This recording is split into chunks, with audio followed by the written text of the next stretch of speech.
Hello everyone and welcome to another foundation plus a little extra thing review from me. I'm very excited to test out these products because oh my gosh, advertisements up the wazoo. Proof shows that ads do work if they're repeatedly shown to you. I need to know. I need to know if these are good. Granted, mainly I'm thinking about the mascara because this Thrive Causemetics mascara that gets advertised, oh my gosh, they make it look incredible. I mean, come on. That can't be real, right? Like, that's ridiculous. But then when I went to order that, you know, I saw they had a CC cream. I get requests for you guys or from you guys to test out the CC cream. So I'm excited to do that as well in tandem with the mascara review. This is the Thrive Causemetics Buildable Blur CC cream with blur effect technology and broad spectrum SPF of 35. I got the shade light with neutral undertones. So hopefully that'll work out for me. Here you go for the foundation. It is at 38 bucks and it has got great reviews, at least on their website. Looks like there are 18 different shades available, which, I mean, at least in the little color circles, it looks like a good shade range. And then based on the models overall, focusing honestly mostly in the medium to deep range. But in any case, this is apparently a multitasking color correcting cream that's gonna blur and diffuse skin imperfections with buildable sheer to full coverage. Is that possible? We're gonna find out. It's powered by blur effect technology, color adjusting micropigments, and vitamin C. So it's got a skin loving formula to help conceal fine lines, pores, and dark spots. They say to use it, you just apply 1 to 2 pumps to clean skin using the fingertips or a sponge, but they do say that best results come from using a damp sponge. Also, here are the skin loving ingredients and cool ingredients in here. One of which I'm excited about. It says it's got flaxseed extract in it, which apparently helps to control and absorb oil to reduce shine. So yay. It is also 100% vegan and cruelty free. So also a yay. And you get 1.08 fluid ounces in here instead of the typical 1 ounce like usual. Sure, let's go ahead. I am so excited. It's just a nice squeezy tube on here for the packaging. I love the color of it. A nice aqua teal. We've got a nice silver cap and pump on here. Suppose we will zoom you in. For the most part, my skin is doing okay. I've got one huge owie right there, and I've got a developing maybe owie right there, but other than that, I'm pretty sure I'm mostly just scars for the most part. So as always, my skin has been washed and moisturized. Glasses where's the world, I got you covered, and I'm just gonna get on with it. I don't know that you need to shake this, but we'll give it a teeny tiny shaking there. And they said 1 to 2 pumps, so this pump better work. Aha. This looks a little dark for me, but we'll see. Maybe it'll look better once I've got it on my face. Please, let's all keep our fingers and toes crossed. Oh my god, it looks really dark. Why? Okay, but let's see. Maybe the skin adjusting pigments or the very strong smell of SPF are gonna whiten it up, lighten it up. I know they said best results are with a sponge, but they also said you could use your fingers. Oh my god, that is so orange. Oh no. Orange, no.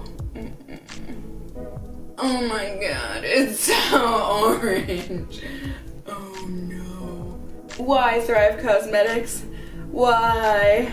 Okay, so that's like horrible. I need to try and blend this out with a sponge a little bit, just in case I happen to show my face in public to anyone other than my mom, stepdad, and brother tonight. They'll understand. But yeah, so we have a sheer looking coverage to start.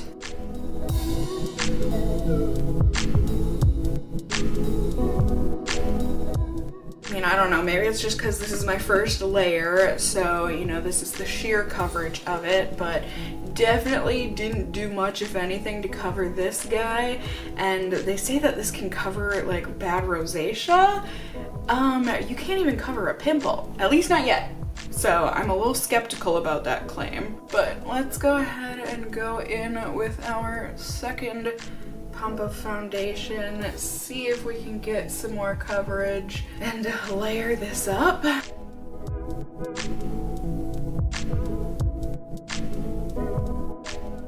Alright, so I am actually surprised that I was able to build that. I mean, that did make a difference. It didn't completely cover that spot, but it looks a lot better than it did initially and with the sheer layer. Granted, I still look so orange. I would have loved to use my white mix and medium on that second layer, but I figure we gotta test this out at least once without that to see how it does, and God forbid if it oxidizes further. For full coverage, it actually says you can apply 2 to 3 pumps here on the box. I'm not going to, at least not right now, but here we are. The smell of sunscreen is really just making me feel like I'm ready to jump into a pool, which for me here in Minnesota, where it's like 0 degrees outside, I don't even know what it is with the wind chill right now, but jumping in a pool sounds awful. But otherwise, I think it looks okay. It doesn't look as natural as I thought it was going to. It definitely looks like I'm wearing foundation, and I mean, as I've said a million times, it is way too orange on me. But aside from that, I don't think it looks bad. So we'll see if my opinion changes throughout the day. I'm gonna put on the rest of my makeup, and then I will be back so we can test out this mascara. So I will see you all in just a second here.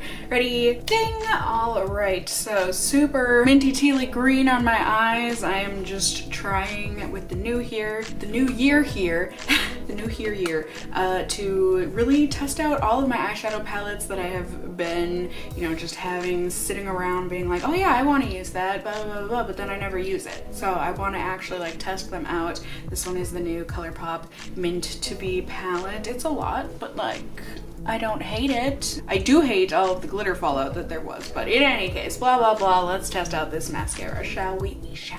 This is a Liquid Lash Extensions mascara in Bryn, Rich Black. It's the only color they have, and it is $24. Got the same color tube as the tube. Actually, no, it's not. Nope, I take that back. It is a different color. Can you see? One is much more of a green aqua, and one is much more of a blue peacocky teal. A little strange. You would think the branding would want to be a little more honed in, but either way, it feels like a nice mascara tube. Open it up. It smells like mascara. Assume yes, it is also 100% vegan and cruelty-free. I just don't understand how it could look that good, like how they advertise, but we're gonna find out.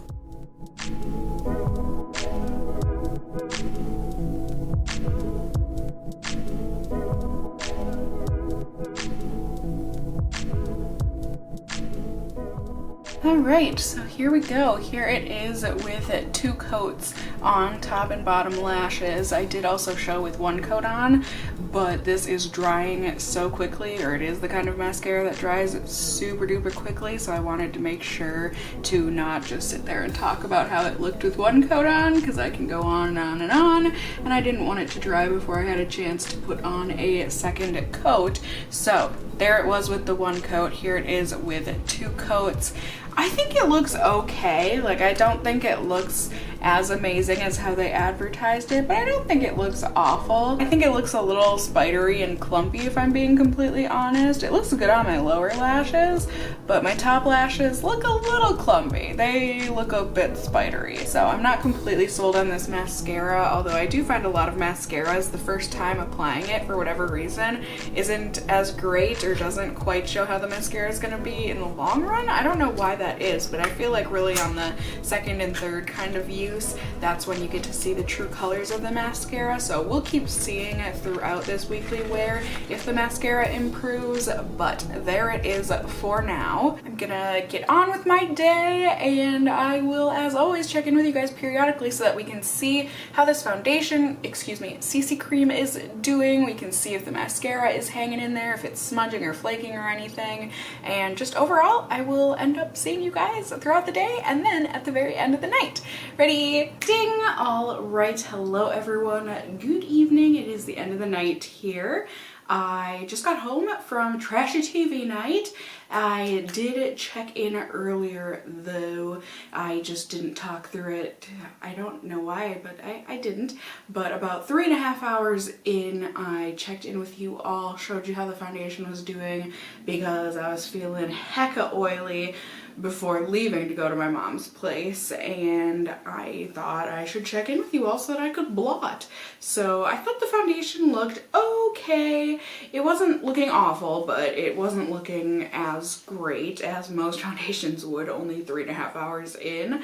But either way, I went ahead and blotted, got a lot of oil off of my face, and then, as I said, I just went and had dinner and watched some trashy TV with my mom tonight. Caught up so far on The Bachelor and ready to take off my makeup. It has been, did I say, about 11 hours here. Honestly, I think the foundation looks pretty good. It looks pretty natural aside from how freaking orange it is on me.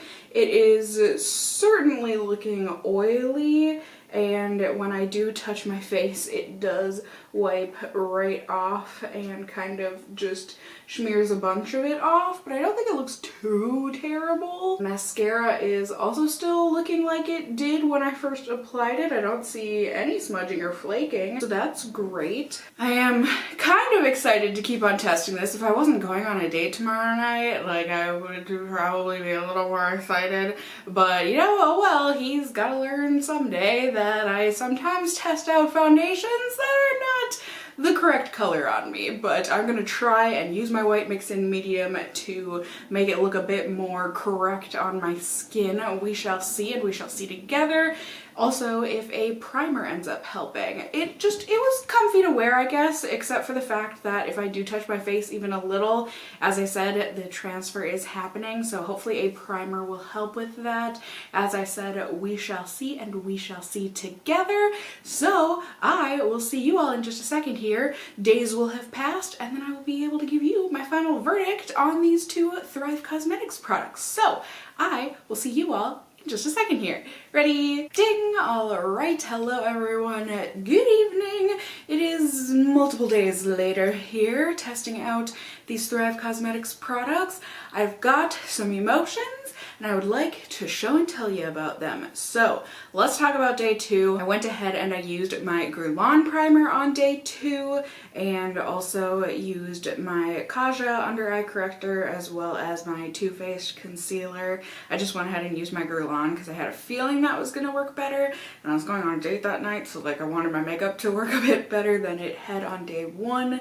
And I did use quite a bit of white mix-in medium from NYX. I also probably used too heavy of a layer of foundation, so it did look a little heavy, but that was my fault. I just layered it on a bit thick. But overall, I thought that the foundation looked pretty good and also natural looking on the skin.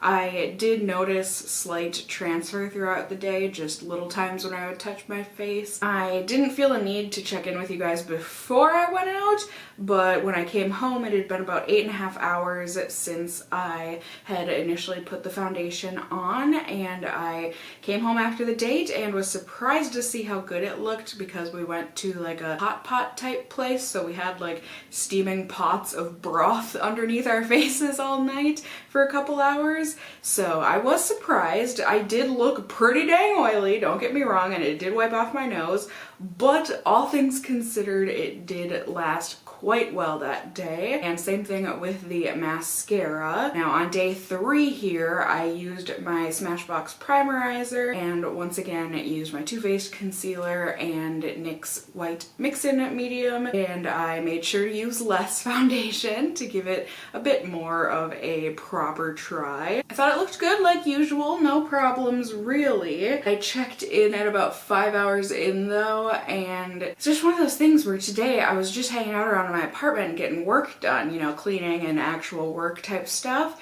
And so it's not like I was really doing anything physical, and yet I was still feeling super oily with this on. It didn't necessarily look oily, but it did feel oily, and it does feel a bit heavy when you get oily. and it also does transfer. And now here at the end of the night, you know, we're looking at about 10.5 hours of wear here. It just looks okay. Like, it doesn't look awful, don't get me wrong. It definitely faded better with the Smashbox primer than it did without a primer, but that's certainly one of the cons, I do think, but I'm getting ahead of myself.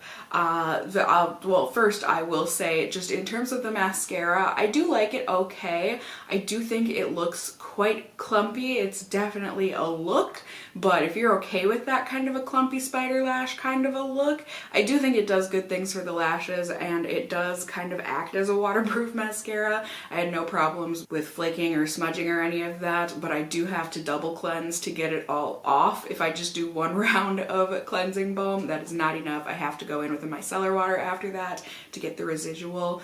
But overall, I think the mascara is okay. I personally can't rave about it, but it's okay. Now, in terms of the CC cream, to start off with the pros, I will say, you know, a pro is that it does have a buildable coverage. That's great. I don't think, didn't this say it was a sheer to full coverage? I think that's a bunch of baloney. I think you can definitely get sheer to medium coverage, but if you want the look of a full coverage, you gotta use a full coverage concealer with this. But it is buildable. It also has the ability to fade gracefully if you use a primer with it, and if you use a primer that works well with it. So it can fade gracefully, and it also can feel lightweight, also depending on the primer. But that is where we get on into the cons. First and foremost is the shade range. If you ask me, the shade range is kind of not great if you are on the lighter end of things. If you're on the medium to tan to deep range of things, I think you've got a bunch of different choices, but based on the models and everything, and based on how dark and orange this shade is, and this is what, the third lightest shade, I don't think if you have, definitely if you have fair skin, but if you have light fair or fair light or light skin, be a little trepidatious with what color you choose. I did use their shade finder match thing based on other foundations that match you, and clearly it wasn't so great. So choose your shade with caution, I would say. And also, as I kind of alluded to, slash I pretty much said a bunch already, this CC cream, I find if you have oily skin, is super primer specific. I do think you need a primer with it. It wore much better with a primer, but it wore the best with my Guerlain primer. I think it did okay with the Smashbox primer, but that is a bummer that it is primer specific. It's also not great with oils, and I think, you know, primer has to do with that. You know, my Guerlain primer certainly controls my oils a bit better than this Smashbox one, so I think that's one of the reasons why the Guerlain worked better. But just overall, I don't think that this CC cream is great for those of us who have oily skin. I can't even, actually, I probably can imagine. Chances are, based on my experiences with things and living in my skin for almost 30 years here, I can't imagine this CC cream would work well during the summer. I've got a feeling it would melt straight off my face with my oils in the summer heat. So it's not great with oils, and it also transfers with your oils. It does kind of have a slight transfer before I get oily. Nothing really noticeable or to complain about though, so I feel like if you have maybe dry or combo skin, I shouldn't say combo, dry or normal skin, then you might not have problems with it transferring, but if you have oily skin, this transfers really badly, and also it kind of, you know, leaves streak marks behind. So super unfortunate. Like I said, if you have oily skin, I would not recommend this to you, but like I said, if you have dry or normal skin, maybe it might do better on you. I'm not sure. I don't have either of those skin types, so definitely let me know in the comments down below if you do have those skin types and if you have tried out this foundation, CC cream, excuse me. I did go ahead and look through the reviews, and it seemed like in the most recent reviews that it was definitely being agreed upon that mature skin definitely likes this foundation, or people with mature skin definitely like this foundation, and also people with oily skin did not like this stuff. Like, it didn't work well for them, so it made me feel a little less alone. But either way, let me know your experiences down below. You can also let me know, as always, what you are looking forward to seeing me test here on my channel, or what you would like to recommend seeing me test here on my channel, foundations and otherwise. You can also just let me know if you enjoyed this video, found it helpful, through a comment, or by giving the video a thumbs up down below. I would really appreciate it. And if you are new here, hey, hi, hello, how are you? You can go ahead and subscribe. You can tippity tap that notification bell down below. You can become a member of my casserole family here on my channel. I'd love to have you here. And as always, I just hope you guys are all doing well. And until next time, just stay well until then. Bye!